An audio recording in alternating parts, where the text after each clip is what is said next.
계속해서 진행을 해보도록 하겠습니다. 저희 여기다 계속 살 붙여가지고 오늘 이거 계속 할 거예요. 자, 여기 이제 지금 이쪽에다가 저희가 이걸 화면을 갱신시키는, 그러니까 이 번호를 계속해서 다시 만드는 것들에 대한 그런 내용을 추가를 해볼 겁니다. 그러니까 형태로 치자면은 여기 이제 버튼을 이렇게 만들어서 여기서 재생성을 시키는 버튼을 만들고, 이 버튼을 누를 때마다 이제 위에 번호가 다시 생성이 되게끔 하는 그런 것들을 만들 건데요. 자, 이렇게 만들기 위해서는 이제 스테이트에 대한 내용들이 조금 필요해지게 됩니다. 그래서 여기 이제 이 화면에 무언가가 변경이 된다는 것은, 화면에 무언가 변경이 된다는 것은 이제 계속해서, 그러니까 리액트에서는 변경이 되는 모든 것들을 스테이트로 관리를 하게끔 얘기를 권장을 하고 있기 때문에, 스테이트가 아니어도 화면에 있는 것들을 업데이트 시킬 수 있는 방법들은 많이 있지만, 일단 저희는 스테이트를 이용을 해서 화면에 있는 것들을 다시 계속해서 변경을 시켜 주도록 하겠습니다. 그러려면은 지금 여기 있는 이 기본 함수 자체가, 이게 요 괄호를 이용을 해가지고 이 안에 있는 것들이 바로 리턴이 되는, 그러니까 축약된 그 화살표 함수를 이용을 해서 만들어져 있기 때문에, 이거를 이제 일반 함수 형태로 리턴이 있는 여러 줄짜리 함수 형태로 변경을 할 겁니다. 그래서 이 내용들을 이렇게 잘라내고 다시 이렇게 여러 줄 함수의 형태로 변경을 한 다음에 리턴을 직접 해주고, 리턴하는 내용 안에다가 아까 내용을 이렇게 다시 붙여 넣어서 이렇게 만들어 주도록 하겠습니다. 뭐 어차피 구조만, 그 파일 구조만, 코드 구조만 변경을 한 거니까 결과가 그렇게 달라지진 않았고요.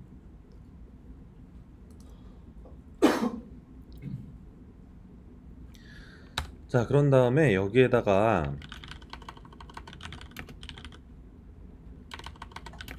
자, 리스트하고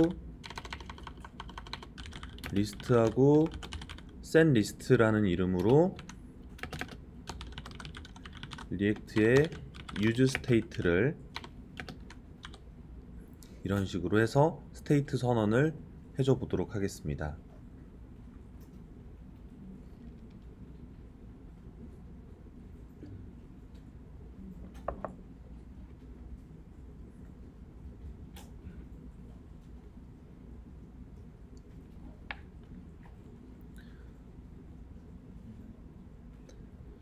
자, 그래가지고 여기 이제 보면은 이 스테이트를 선언을 할 때에는 스테이트의 기본값을 선언을 하게끔 되어 있고, 기본값을 이렇게 빈 배열로 선언을 했는데, 이 안에 이제 빈 배열 안에 이 값이 아니라 여기 있는 이 넘버즈가 들어가면은, 저 넘버즈가 이제 넘버즈에서 생성된 값들이 기본값이 될 건데요.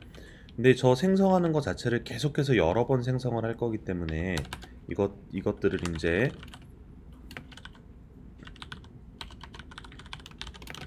자, generate라고 이렇게 함수를 만들어서 아까 생성하는 것들을 이렇게 함수 형태로 만들어주고, 그런 다음에 이 함수의 마지막에서 생성한 넘버들을 리턴을 하도록 이렇게 만들어 놓고요. 그리고 여기에 useState에 이 기본값을, 자, 저 위에 만들어 놓은 generate 함수에서 생성된 결과가 기본값으로 사용이 되게끔 이렇게 구조를 만들어 보도록 하겠습니다. 자, 그리고 마지막으로 밑에 이제 출력이 되는 부분을 이렇게 이 리스트를 바로 조인을 해가지고 표시를 하게끔 만들어 주면은, 결과는 어차피 이제 똑같습니다만, 결과는 동일하게 나옵니다만, 저희가 이제 위에서 그 컴포넌트 밖에서 선언된 것들을 바로 출력하는 것이 아니고 그것들을 이렇게 스테이트에 담아서 출력하는 형태로 이렇게 만들어 볼 수 있겠습니다.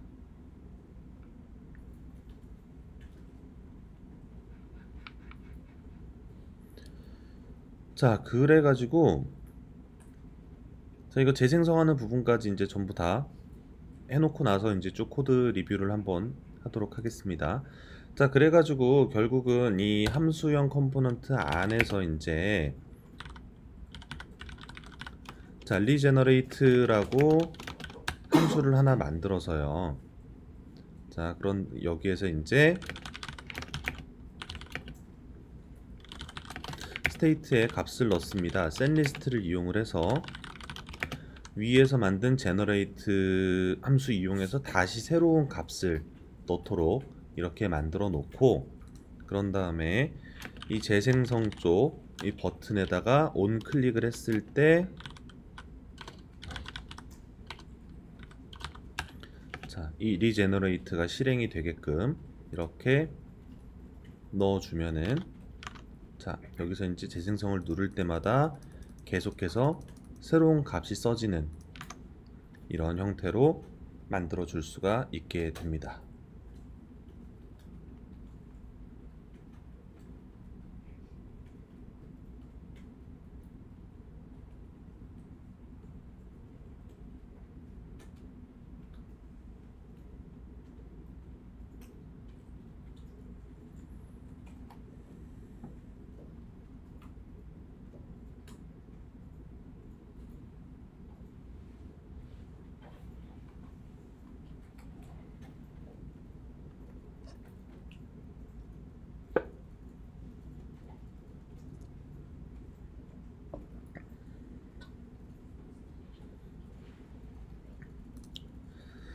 자, 그러면 요 구조에 대해서 아마 이렇게 얘기를 하시는 분들도 있을 것 같아요. 내용이 저런 식으로 된다면은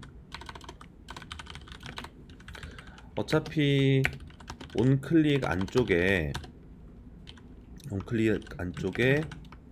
이렇게 익명 화살표 함수를 넣을 수도 있고요. 익명 화살표 함수를 넣어가지고 setList를 바로 실행을 해서 제너레이터 안에 있는 것들을 담게 만들어 놓고, 이렇게 만들면은 위에 있는 리제너레이트 같은 것들을 안 만들어도 되지 않느냐 라고 하면은 뭐 그렇게 작성을 하시는 거는 네, 어차피 같은 결과죠. 그래서 뭐 그건 정말 이런 부분들은 이제 취향의 차이일 것 같고요.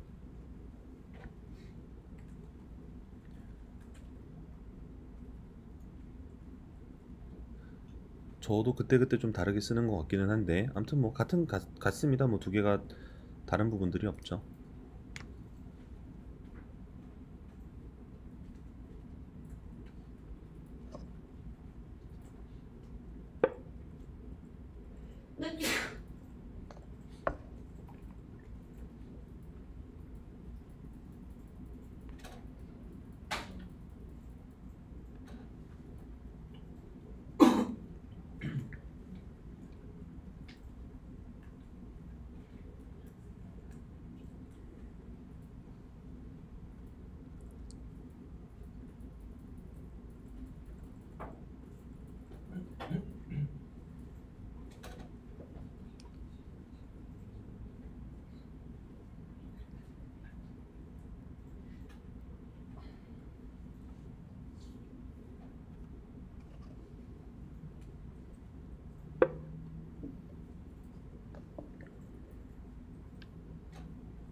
자, 그럼 여기까지 작성하라고 봤을 때 지금 페이지에서 약간 이상한 점 같은 거 못 느끼셨어요? 이게 처음 페이지 로드할 때는 꼭 생성이 2번씩 되죠. 자, 왜 2번씩 될까요?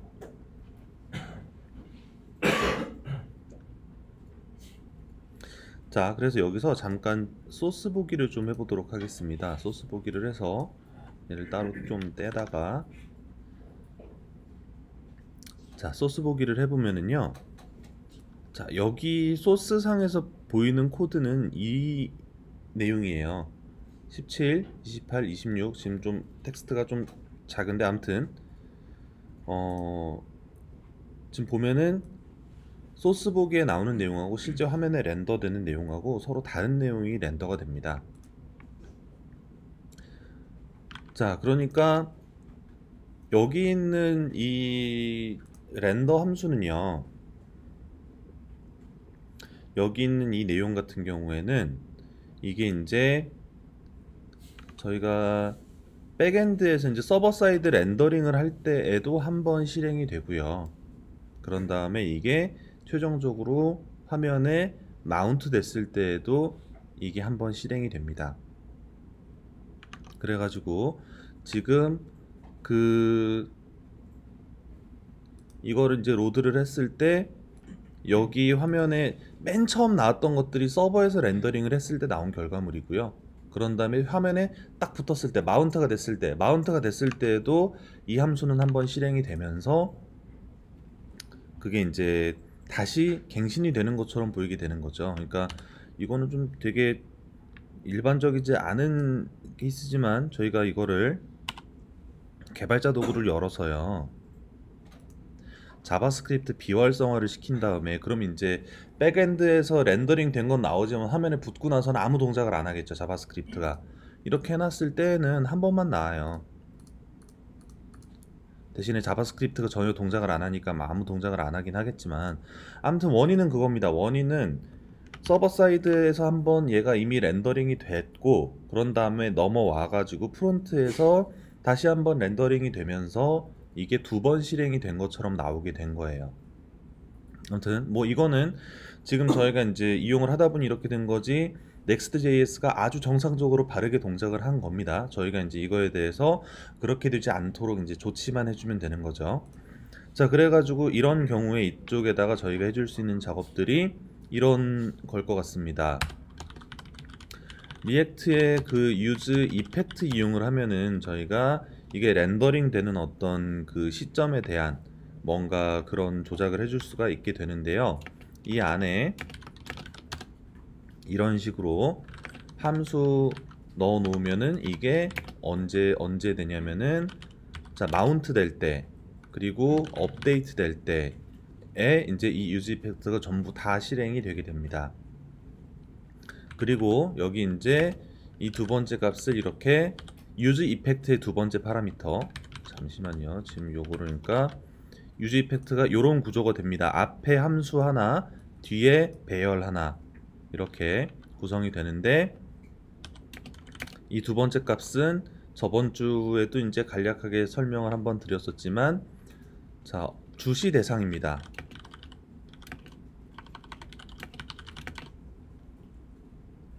자, 주시할 대상을 이렇게 지정을 해놓고, 그래서 이게 이제 주시할 대상이 비어 있다는 거는 아무것도 주시를 하지 않는다. 그러니까 업데이트 하지는 않고 마운트 할 때만 이거를 실행을 하겠다 라고 이렇게 선언을 해준 것이고요.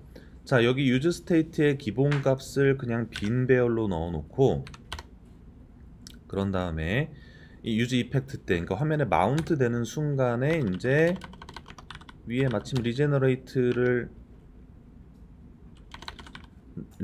함수를 만들었으니까, 자, 이렇게 요거를 이용을 해가지고 화면에 마운트 됐을 때에만 이거를 셋리스트를 하도록 만들어 주면은, 자, 서버 사이드에서는 렌더링을 안 하기 때문에 이제 서버 사이드에서는 결과가 없을 거예요. 근데 저희는 이거를 한 번만 보여주는 거를 목적으로 하는 것이기 때문에 일단 서버 사이드에서 렌더링 하는 것들을 빼고 이렇게 변경을 한 다음에, 그 이후에 셋리스트 하는 것들은 자, 버튼을 통해 가지고 동작을 하게끔 이렇게 추가적인 처리를 해줄 수가 있습니다.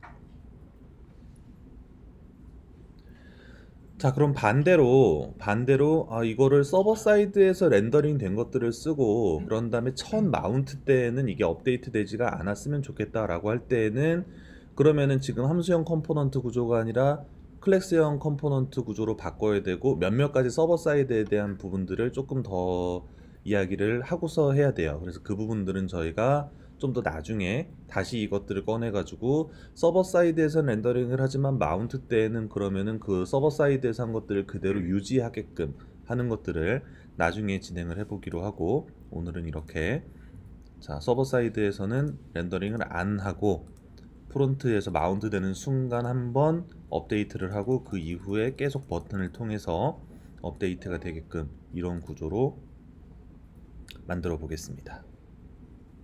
이제 다시 코드로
자, 여기까지 되셨으면은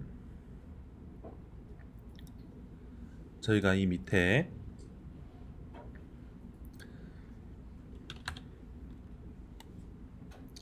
렌더링 하는 부분을 조금 변경을 해 보도록 하겠습니다. 자, 이 리액트에서 이렇게 리턴을 할 때에, 자, 저번에 이제 리액트 컴포넌트에 대한 것들을 말씀을 드리면서 리액트에서 어떤 그 돔 구조, JSX의 그 돔 구조, 우리가 많이 보는 여기에서는 이제 HTML을 사용을 할 거니까 이런 HTML의 구조로 무언가 한 가지는 리턴을 해야 된다. 다 뷰 컴포넌트이기 때문에 리액트 컴포넌트는 하나의 태그는 리턴을 해야 된다라고 말씀을 드렸었습니다. 그래서 그렇게 하게 되는데, 그래서 지금 이 안에서요, 이 태그 안쪽에서 이렇게 리턴을 할 때에도 여기에 이런 값이 표현이 되거나 이 중괄호 안에 뭐 이런 텍스트가 표현이 되거나 혹은 하나의 태그가 표현이 되거나 이런 식으로 안쪽에 뭔가 출력을 할 수 있게끔, 이게 이제 그 리턴되는 것들과 동일한 그런 내용들이 사용이 되게끔 되어 있습니다. 근데 이제 이게 사실 이렇게 하나의 그 태그 외에 만약에 여러 개의 태그들이 출력이 돼야 되는데, 여러 개의 태그가 이런 식으로 출력이 된다. 그러니까 뭐 줄을 좀 바꿔서 표시를 하면은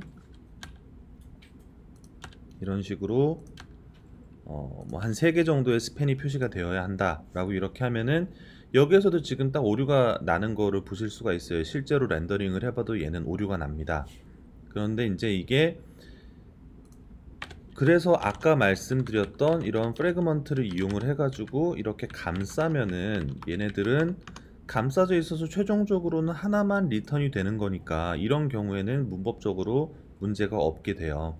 근데 이제 이거에 대해서 이 프래그먼트를 쓰지는 않더라도 이런 여러 개의 오브젝트들을 리턴을 할 수 있게끔 하기 위해서 리턴을 할 수 있는 것 중에 이런 배열의 형태의 리턴을 할 수 있게끔 추가가 됐고요. 이제 최근이라긴 이것도 추가된 지가 좀 오래돼가지고 아무튼 이게 이제 그 15점 몇 정도 버전에서 이제 추가가 됐고요.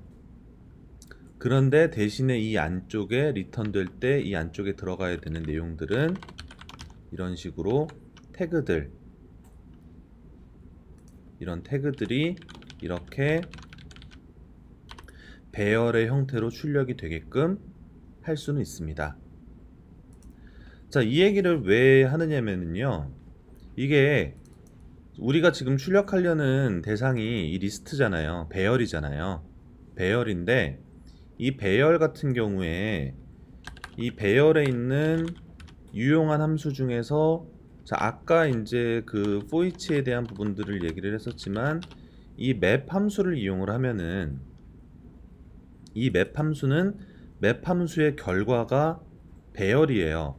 그래가지고 map 함수를 이용을 해가지고 이 안에, 자, 이 위에 있는 요 테스트 코드는 좀 지우고, 자, 지금 이 리스트 안에는 총 6개의 그 값들, 6개의 요소들이 들어있는 배열이에요. 그래가지고 여기에 이렇게 안에 함수를 이용을 해가지고 지금 내용 다른 거 넣지 않고 그냥 여기에다가 파라그래프만 이렇게 찍어 볼게요. 파라그래프만 출력하는 이런 것들을 만들게 되면은, 그러면은 이거는 결과적으로 여기 이제 이 배열이 이렇게 있고 p 태그 이용해 가지고 파라그래프라고 써져 있는 이것들이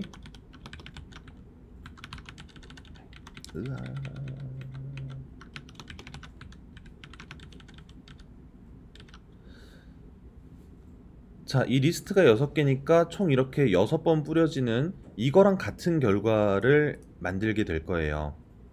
이것들이 이제 여기 있는 이 내용들이 리턴이 돼서 배열로 이렇게 묶인 형태로 출력이 될 거고, 그래서 실제 그렇게 되는지 확인을 해보면 여기에 파라그래프가 이렇게 6개가 생성이 될 겁니다. 자, 그렇다는 거는 여기 이제 뭐 여기에 리스트에 조인을 이용을 해가지고 바로 출력을 하는 게 아니라 리스트에 맵을 이용을 해가지고요, 여기 이제 그 안에 엘리먼트들은 있겠죠. 그 안에 그 배열들이, 아니 그 배열 안에 들어간 값들이요, 숫자들이요. 자, 그래서 여기에 이제 스팬 태그를 이용을 해가지고 쟤네들을 목록이 아니라, 아니 그냥 한 줄로 붙어 있는 텍스트가 아니라 이렇게 6개로 쪼개져 있는 이런 태그들로, 뭐 지금 이제 중간에 구분자가 없어져 가지고 그냥 보기에는 조금 더 헷갈리게 됐지만, 자, 이런 구분자들을 포함을, 구분자들은 없지만 태그로서 이렇게 분리가 돼 있는 이런 형태로 얘들을 만들어 줄 수가 있습니다.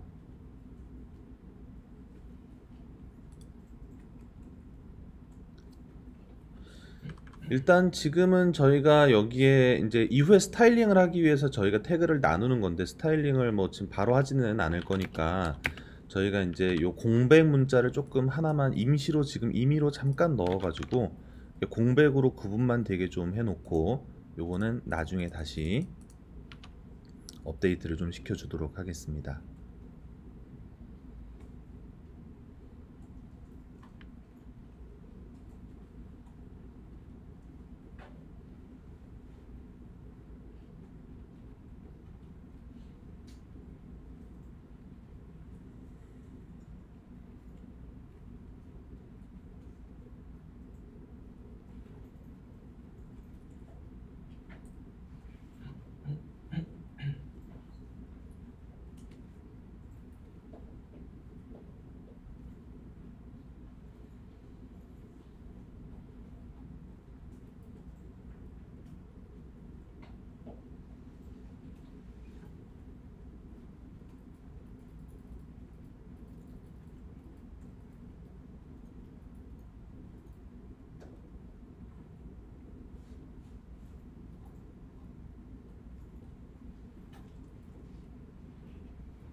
자, 여기까지 작성 다 되셨나요?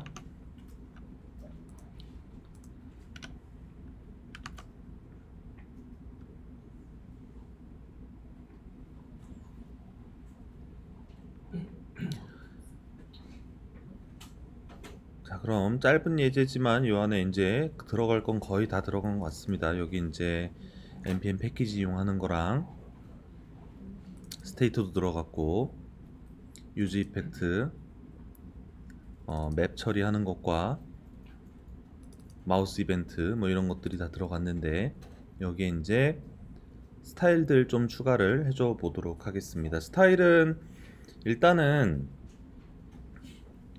자, 스타일을 작성을 하기 위해서 가장 기본적으로 하는 방법은 여기에 이제 이 지금 요 밑에도 있지만은 여기 밑에 있는 이런 뭐 스타일의 JSX라고 되어 있는 이 부분들이 가장 기본적으로 사용이 되는 방법일 겁니다. 그래서 여기에서 이제 이런 식으로 작성을 하게 되는데, 자, 그래서 지금 이제 여기 보시면은 여기 히어로라는 이름의 실제 렌더링 된 것들을 보면, 좀 키워드릴게요. 자, 이 히어로라는 이름의 이런 태그가 있고, 여기 이제 적용이 돼 있는 오른쪽에 스타일 보시면은 위스라든가 컬러라든가 뭐 이런 것들이 지정이 돼 있는 거를 보실 수가 있을 겁니다. 근데 이게 보시면은 앞쪽에 다른 게 하나가 붙어 있잖아요. JSX에서 뒤에 숫자들이 붙어 있게 되는데, 실제 이제 이 스크립트 상에서 선언된 내용들을 보게 되면은 그냥 단순히 히어로라는 클래스에 대한 것들 뿐만이 아니고, 이게 이제 뒤에 다른 이 고유 키가 붙어 있는 형태로 이런 식으로 스타일 선언이 되어 있는 거를 보실 수가 있을 겁니다. 그래서 이거를 이제 보통 스코프 처리가 되어 있다고 얘기를 하는데요. 여기 이제 보통 이제 이 스코프 처리가 된 스타일 시트라고 얘기를 하는데, 이 스타일 시트를 만들 때 이 안에 있는 내용들이 전체적으로 이제 모든 페이지에 대한 모든 페이지에 대한 스타일 시트가 아니고, 현재 작성되어 있는 이 컴포넌트 안에서만 사용할 수 있도록 이제 이런 고유 키 같은 거를 붙여가지고 처리를 하게 되는 겁니다. 그러니까 다른 컴포넌트에 같은 이름의 클래스가 있더라도 서로 영향을 주지 않게끔 만들기 위해서 이런 것들을 처리를 하는 거죠. 근데 이제 이것들이 예를 들면은 지금 저희가 기본적으로 이 페이지 전체에 대한, 이 페이지는 이제 뭐 바디에 기본적으로 들어가 있는 마진하고 패딩을 내가 없애야 되겠다라든가 뭐 이런 경우에는 이런 스코프 된 것들이 없어야 저쪽에다가 적용을 해줄 수가 있겠죠. 자, 그래가지고 이거는 이제 저희가 저번에 했던 내용 중에서 이 도큐먼트 JS에 대한 부분, 자, 이 부분을 다시 이제 좀 가지고 와서요. 자, 이 페이지 밑에다가 도큐먼트 JS를 이런 식으로 만들어 놓고, 그래서 여기에 이제 어떤 공통 요소들을 처리를 하겠다라고 하면은 여기에 이제 스타일 태그를 추가를 하는 식으로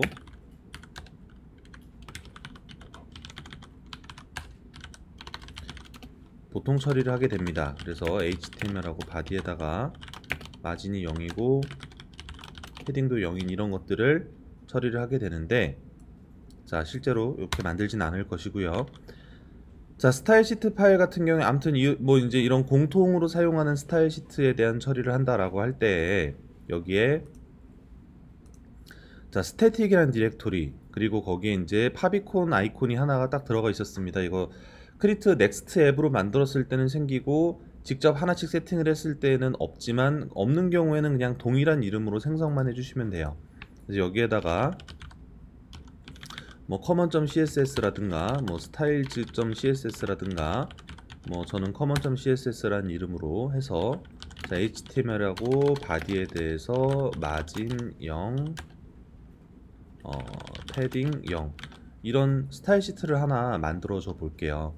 사실 다른 내용이어도 상관없습니다. 이거 스타일 시트 로드하는 부분들을 하려고 하는 거니까요.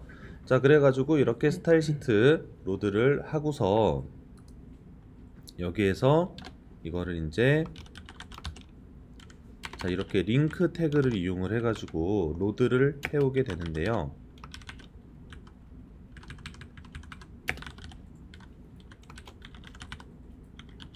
이건 안 넣어도 되는 거지만, 자, 그래서 이 스태틱 안에 있는 커먼 CSS에 대해서 불러올 때에는 이런 식으로 경로를 스태틱에 common.css라고 이렇게 설정을 해서 경로 지정을 해주게 됩니다. 자, 이렇게 설정을 하고 지금 저는 도큐먼트가 없는 상태에서 막 만들었으니까 얀데브를 다시 돌려야죠. 도큐먼트가 적용이 될 거고요. 자, 그래서 이쪽에 가서 확인을 해보면 이제 마진이랑 패딩이 딱 없는 상태의 이런 도큐먼트를 스타일 시트를 적용을 해줄 수가 있습니다.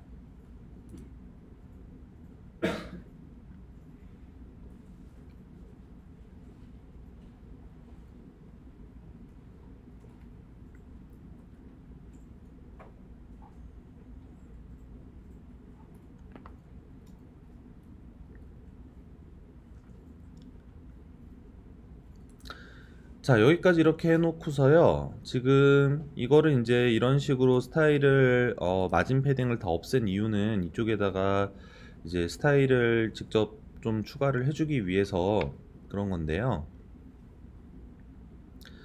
자, 일단은 여기 지금 index.js에 있는 기본 스타일들 저희 다 사용하지 않는 것이기 때문에 전부 다 이렇게 삭제를 하고요. 그런 다음에 여기에 이제 그 클래스 이름을 저는 컨테이너라고 이렇게 변경을 해서, 자, 여기 이제 컨테이너에 대해서 가로 세로 디스플레이 뭐 스타일 꼭 이렇게 지정을 하시라는 게 아니고 그냥 justify content 센터 온라인 아이템즈 센터 뭐 이런 스타일들을 좀 추가를 해가지고 화면 한 가운데 얘네들을 좀 가져와 보도록 하겠습니다.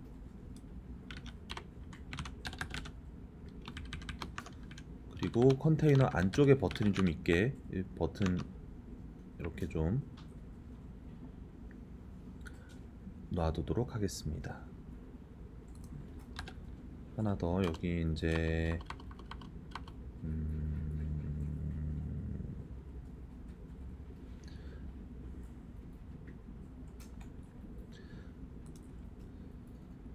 저기 재생성 버튼이 옆으로 붙어 버렸는데 조금만 스타일 변경을 해서 여기 이제 디스플레이 플렉스 밑에 이제 플렉스 디렉션을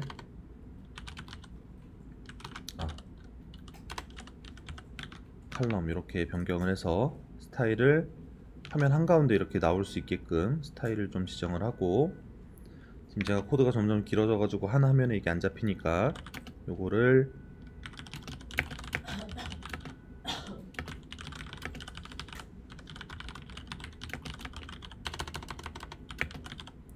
혹시 깃허브에서 보고 싶으신 분들은 지금 코드를 올렸으니까 올린 내용을 깃허브 상에서 비교하면서 보셔도 됩니다. 이런 식으로 스타일을 지정을 해주도록 하겠습니다.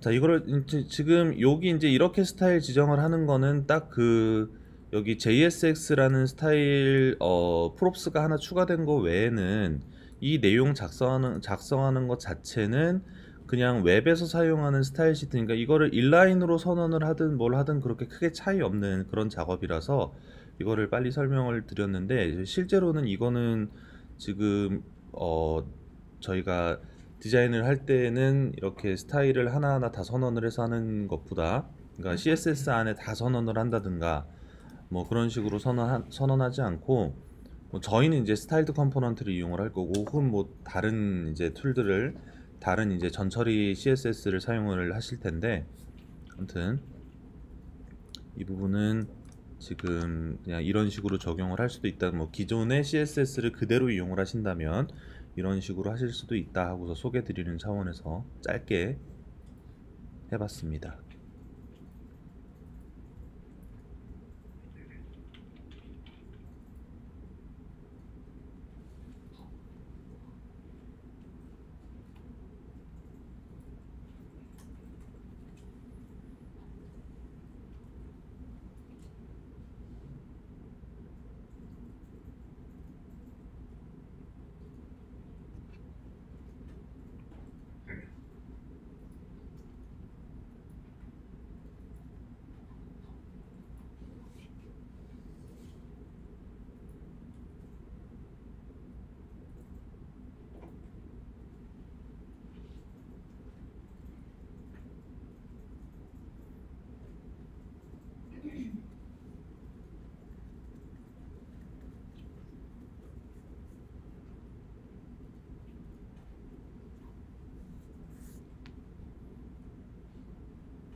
자, 그럼 오후 시간에는요, 저희가 여기에다가 스타일 적용을 하기 위해서 여러 가지 있는 방법 중에 Next.js에 가장 적용하기가 쉬우면서 또 대중적으로 많이 사용이 되는 스타일드 컴포넌트, 네, 스타일드 컴포넌트에 관련된 것들을 조금 진행을 해서 화면은 이제 좀 이렇게 뭐 번호 부분들도 그렇고 버튼도 그렇고 조금 디자인을 좀 더 입혀가지고 만드는 부분들을 좀 진행을 하고요.